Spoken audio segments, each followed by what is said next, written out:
Se me pedissem para resumir o processo civil declarativo em 2 palavras, eu escolheria atitudes e possibilidades. Tudo começa quando uma pessoa que se julga titular de um direito ou interesse legalmente protegido decide obter do tribunal a tutela jurisdicional desse direito. Para tal, a pessoa escreve um documento que chamamos de petição inicial. Na petição inicial, ela vai escrever as razões que fundamentam o direito que diz ter. Essa é uma atitude. Depois que essa pessoa apresenta a petição inicial ao tribunal, surgem 3 possibilidades. Primeira, o tribunal pode indeferir liminarmente a petição inicial por se verificarem os requisitos previstos no Código de Processo Civil. Aqui, o tribunal rejeita logo a petição inicial antes mesmo que o processo seja iniciado. Segunda, o tribunal verifica a petição inicial e percebe que nela há vícios. A petição inicial está imperfeita. Contudo, as imperfeições que ela apresenta não são de modo tão graves que determinam o indeferimento liminar. Aqui, o tribunal vai convidar a pessoa que pediu a tutela a aperfeiçoar a petição inicial, a corrigir alguns vícios e voltar a apresentar. Essa pessoa que pede a tutela do tribunal é chamada de autor.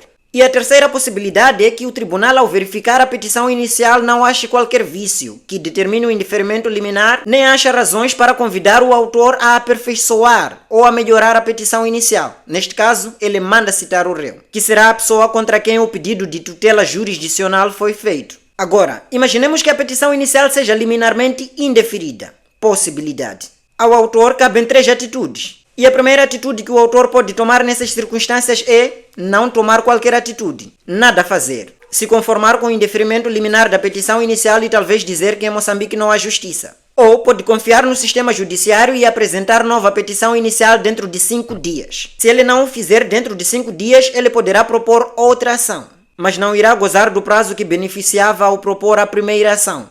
Isso é história para outro vídeo.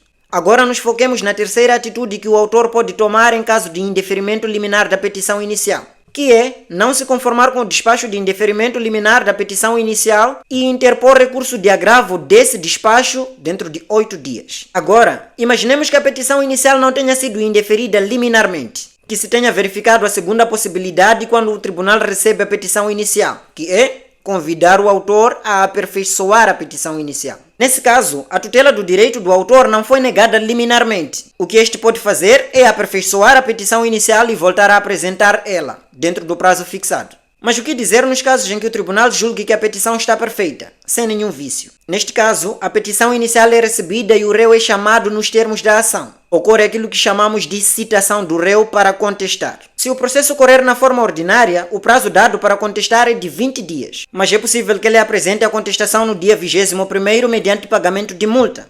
E se o processo ocorrer na forma sumária, o prazo que o réu tem para contestar é de 10 dias. Agora, imagina que você seja réu e tenha sido citado para os termos de uma ação. Possibilidade 3. 3 atitudes você pode tomar. E a primeira atitude é não tomar qualquer atitude. Nada fazer. Ninguém é obrigado a contestar. Ninguém é obrigado a tomar qualquer posicionamento quando tenha sido citado nos termos de uma ação. Mas se você tomar essa atitude, 2 possibilidades podem ocorrer. A primeira irá incorrer em revelia, que é a situação perante a qual a pessoa faz nada depois de ter sido citada para os termos de uma ação, quando a pessoa não deduz a contestação. Nesses casos, pode-se considerar confessados os fatos articulados pelo autor na petição inicial, o que significa que tudo que o autor da ação escreveu na petição inicial pode ser considerado verdadeiro. Mesmo que não seja, para aquele processo será considerado verdadeiro e será tido como se você, réu, tivesse concordado com isso. Isso quando o processo seja tramitado na forma ordinária. E nesse caso, não significa que você já perdeu a ação ou o processo. Não significa necessariamente que o tribunal irá dar aquilo que o autor está a pedir na ação, mas aumenta muito as chances disso acontecer. Porém, se for processo sumário, você é condenado no pedido. Ou seja, para além de ser considerado verdadeiro o que o autor escreveu na petição inicial, o tribunal irá conceder esse pedido. A outra possibilidade é que a revelia não tenha qualquer efeito. Em certos casos previstos na lei, ainda que a pessoa não tome qualquer atitude, não importa a confissão dos fatos, nem a sua condenação no pedido. Mas isso é matéria para outro vídeo. Segunda atitude que o réu pode tomar ao ser citado nos termos de uma ação: deduzir contestação. A contestação será o documento que vai confrontar a petição inicial. Se ao autor é dada a faculdade de fazer uma petição inicial e apresentar ao tribunal, imputando fatos ao réu e fazendo um pedido contra o réu, ao réu com certeza será dada a oportunidade para se defender. Essa é a oportunidade que é dada ao réu de contar a sua versão da história. E existem vários mecanismos de defesa que podem ser usados pelo réu na contestação. Mas isso é matéria para outro vídeo. E a terceira atitude que o réu pode tomar ao ser citado nos termos de uma ação é não se conformar com o despacho que lhe cite nos termos da ação e interpor recurso.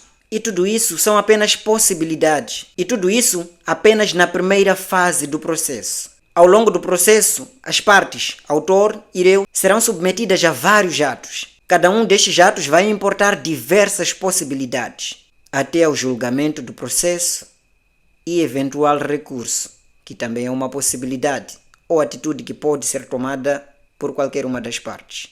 O processo civil depende dessas atitudes para ocorrer.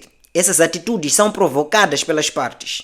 Se alguma ou ambas as partes deixar de tomar as atitudes que a lei lhes confere, o processo pode ficar parado por muito tempo, que também é uma possibilidade. Então é isso. Se me pedissem para resumir o processo civil de declaração em 2 palavras, seriam atitudes e possibilidades.